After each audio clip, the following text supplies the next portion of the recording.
Y aquí tenemos la cocina integral, que es una cocina integral pequeña. Voy a empezar con el refrigerador y el refrigerador tiene un ancho.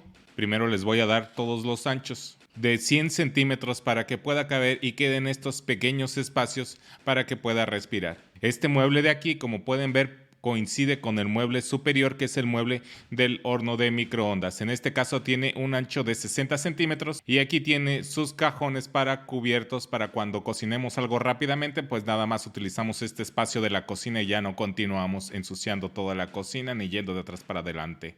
Continuando con todos los anchos, luego tenemos este mueble que es el mueble para fregadero.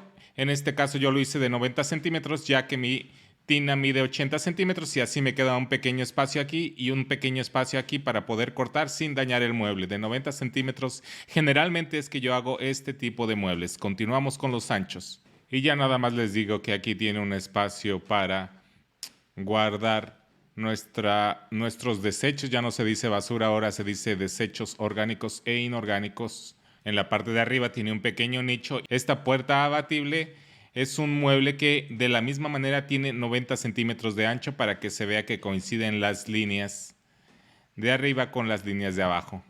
Ahora aquí tenemos un despensero o alacena extraíble que mide. Este mueble de la alacena extraíble, el cual voy a señalar de color azul, mide 40 centímetros de ancho. Y hace simetría con este otro mueble, que es el mueble donde guardamos los vinos. Les digo que en las esquinas no es bueno poner cajones porque muchas veces la tapa del cajón choca con la pared. En este caso se ve una simetría, pero si abrimos la puerta vemos que esta es una cava y esta es una alacena extraíble.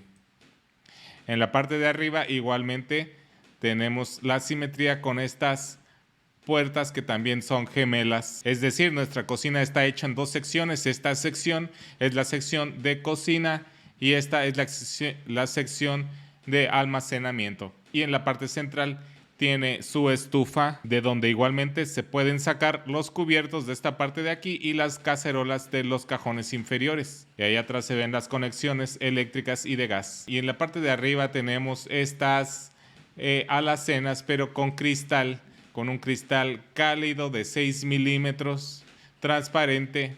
El hecho de tener los ingredientes con los que vamos a cocinar, el hecho de tenerlos a la vista nos ayuda a alimentar la creatividad, la inspiración y muestra algo de nuestra personalidad. Aquí en esta parte de aquí existe el enchufe para nuestra campana que va a 180 centímetros, 60 centímetros del ancho de este mueble para poner la estufa. Coincide claramente con el ancho del mueble de arriba para que se hagan, como dije, las líneas verticales.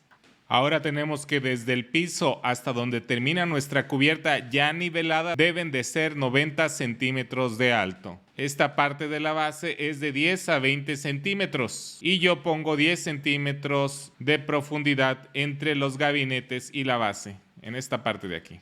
La cubierta en su perfil mide 65 centímetros, de grosor mide 2 centímetros.